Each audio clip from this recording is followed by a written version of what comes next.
we go, we get a coffee, we show up to work early, and we work super hard and almost kill ourselves almost every season to try to get it on the air. It reminds me of I think Jack Welch tells this story in his book. They were offering Jerry Seinfeld $100 million to go one more year. Right. And Seinfeld said, I can't do it. He said, I sat last Christmas Eve in my apartment trying to write a script. Right. And I'm saying, I don't want to do this one more Christmas. Right. And I think that time may come, but it hasn't yet. Thank God. So what is it you think resonates? Is it the edginess? What is it that you think has made a connection with people? God, I wish I knew. I don't know. I don't want to intellectualize it either, but I mean. Well, I think part of it's not just South Park, but there's a few other shows, and we were lucky enough with South Park to hit a level of success early on where we have total control over the show. Now, you mean things like Daily Show or? I think it's Daily Show. Chappelle. Daily Show's a little bit different. Dave Chappelle's a good example. I think there's other shows that are, and most of them are smaller, kind of more marginal shows that aren't done by committee. I mean, most shows in Hollywood are done by committee, especially comedy. Especially comedy. Okay, They're like it's like a bunch of it's usually a bunch of people, and especially movies. Yeah. Oh, movies, and they have like 30 writers on the movie, and they focus group it, and it's like, for better or worse, Trey and I have always been like, this is our show, and everything on the show is basically what we want to say. No one tells us, what. And a show by committee might be a better show, but this is ours. And I think there's something nothing authentic about it, So I mean, it's one thing to have teamwork, and teams can do great things. Right. We have tons of people working for us that add a lot to the teamwork show. is great, absolutely. But but at the end of the day, it's sort of got to be a voice, and that's why we've always fancied ourselves more as a band, just because that's a way cooler thing to be than geeky animators. So we've always, but it really kind of is, because every season comes around, it's kind of like an album, and every episode in that album is a song, and it's like it's fun because since we wrote every episode ourselves and we never got writers and put it out to them, we're able to look back now and go, wow, that's where we were in our lives at that point, and that's where we were in our lives in that point, and see how we've changed. The Simpsons has probably been through 4, 5, 6 1,000 writers. 1,000 writers.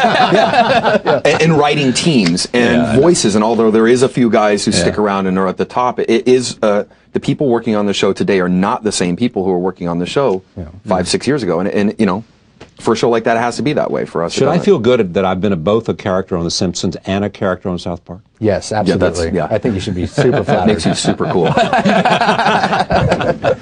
Now, did you once say that you would never go out of ideas because Cartman would need 20 years to explain? That's a good one. I remember saying that, but it does make sense. It does make sense. Yeah.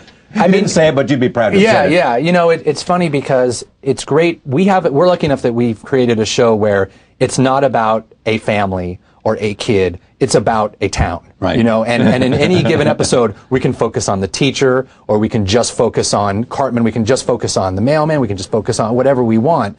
And so it really does lend itself very well to say, we can sit down in the writer's room and go, what's going on in the world? Yeah. How do we have that happen in South Park? Because to some degree, I think there's a pressure value. People. It was really cool to be able to do that Terry Schiavo episode. For it to come on the air when it did, when it was happening, and here's an animated version of that.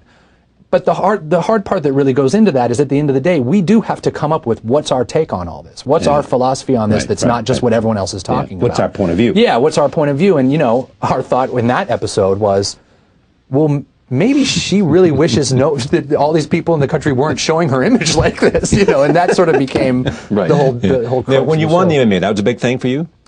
No, or not so much.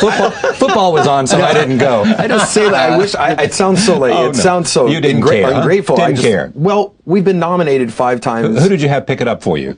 Our producers. Our producers. Who we're very happy for. We're very happy. We're very happy for them. But Trey and I get tons of accolades for the show, and we've been on. I think we've been nominated 5 times. Yeah. And we always lose at the same. We just always have lost. And we should. Since it's a great show. But but what's funny too is that we're put on what they call the crap night of the Emmys, which is really funny because people don't realize. Yeah, a week before the Emmys, there's another Emmys for all the shows that it's just like a lot of technical things. Yeah, and for some reason, Best Animated Series is in that night, which is so ridiculous because The Simpsons is probably the biggest show in American history ever, and it's not on. It's on the crap night. Yeah. Well, I think we ought to be able to change that. I think so. I mean, it's pretty ridiculous. Maybe we should just have a whole night of prime time devoted to animated. Yeah, I think You'd so. buy that. Yeah. Now, here's what Tony Scott said. Tony writes for the New York Times, reviews movies. He said, I know I'm not alone in confessing that my moral, I worry about this now.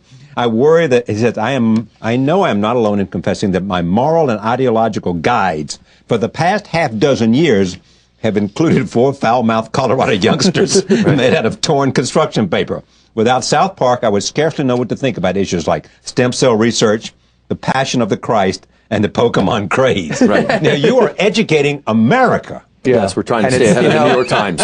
It's really what we've always said, and I think what we say with the show is not anything new, but I think it is something that is great to put out there, which is, the people screaming on this side and the people screaming on that side are the same people. And it's okay to be someone in the middle laughing at both of them. Yes. Yeah, so they'll get their education from you and their news from Jon Stewart. Right. And they'll be, and all in all, at the end of the day, they'll be a little more Zen Buddhist. That's all right. But we can't compete with we can't compete with the Jon Stewarts or the Jay. I mean, that's a different, the Jay Leno's, the Bill Maher's. Mass media. That's a different, even though it's political and it deals with current events, it's just different. It's just a daily thing. And in the end of the day, those guys all have, where they're coming from. Right. And what we try to do on the show, it's important for like a narrative show where you're trying to tell stories, is we always try to make it feel like, where are those guys coming from? You know what I mean? And a lot of times we'll do shows with moral kind of points of view that we don't necessarily agree with. It just makes a better story. It just makes a better story. The story's got to take precedent. That's right. It's what'll play. Right, exactly. I mean, we got to make stories, We can't just make jokes. We got to make stories. Right. Do you think you have raised the bar in terms of what is acceptable?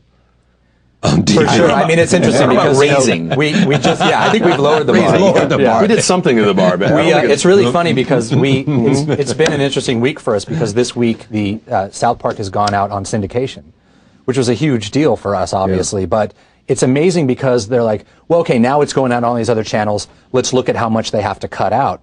And to watch the first season, they don't cut anything out, and it's on all these, and it's like, they don't have to cut out anything. And when we came out, people were like, oh my God, this is the end of the world. Don't let your kids watch the show. It's the end. We got one review that it was the end of democracy. Yeah. Right? Yeah. This was 1998. Yeah. So the arrow is definitely going in the direction of us. We're definitely from the future. You were a threat to democracy. We threatened it, and here we are. Everything we built in 1776, you're going to tumble down. So we'd like to officially, 4 teenagers from Colorado. I'd like to officially apologize for ending democracy. That was our fault. Everyone's blaming George Bush. To George Washington and Thomas Jefferson and John Adams and all of those. It was us. Yeah, we blew it. It was going great for a while, but we blew it. If you only do it week to week, I mean, do you have any idea where it might be, a year from now? No, and that's the fun thing. I mean, that's why we have our first new episode airs on October 19th. Right. And as of right now, we have no idea even what that episode will be about. We haven't started it. We're not going to start it. You're not going to start it until the week